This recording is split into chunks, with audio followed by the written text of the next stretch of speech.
Welcome to அரசு form. அன்பு உள்ளங்களே, எல்லோரும் எப்படி இருக்கிறீங்க? எல்லாருக்கும் அன்பான காலை வணக்கம்.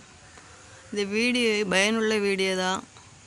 அதனால் லைக் பண்ணி, ஷேர் பண்ணி, கமெண்ட் பண்ணி, சப்ஸ்கிரைப் பண்ணி வீடியோவை ஸ்கிப் பண்ணாமல் பாருங்கள், ஓகேவா?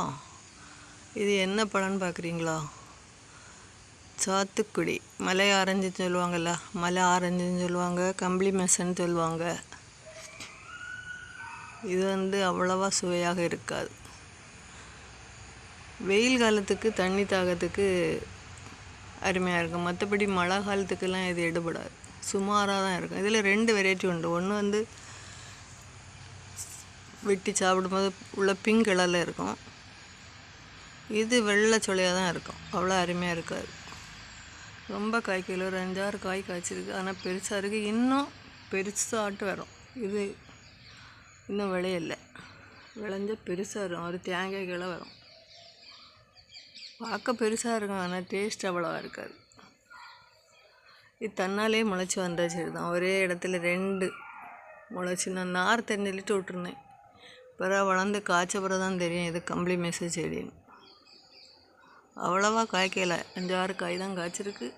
இன்னும் விளையவும் இல்லை. பார்த்துருக்குதீங்களா நீங்கள் இந்த செடியை?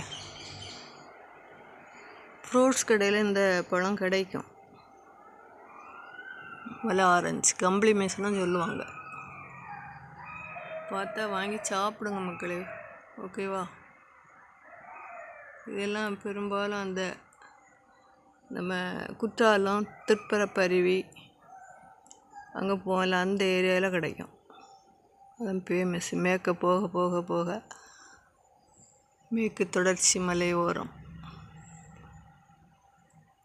ஃபேமஸாக கிடைக்கும். இந்த அயனிச்சக்கை, மற்ற நம்ம ஒரு கிழங்கு உண்டு, கூவக்கிழங்கு, அதெல்லாம் அந்த ஏரியாவில் தான் கிடைக்கும். பிடிக்கிழங்கு இதெல்லாம் ஃபேமஸ் அந்த ஏரியா தான். இந்த ஏரியானா குற்றாலம், திருப்பரப்பருவி அந்த ஏரியா போகும்போது அங்கே சேல்ஸ் பண்ணுவாங்க. ரோட்டோரத்தில் வச்சு சேல்ஸ் பண்ணுறதை நான் பார்த்துருக்குறேன். ஓகேவா? Okay, ton.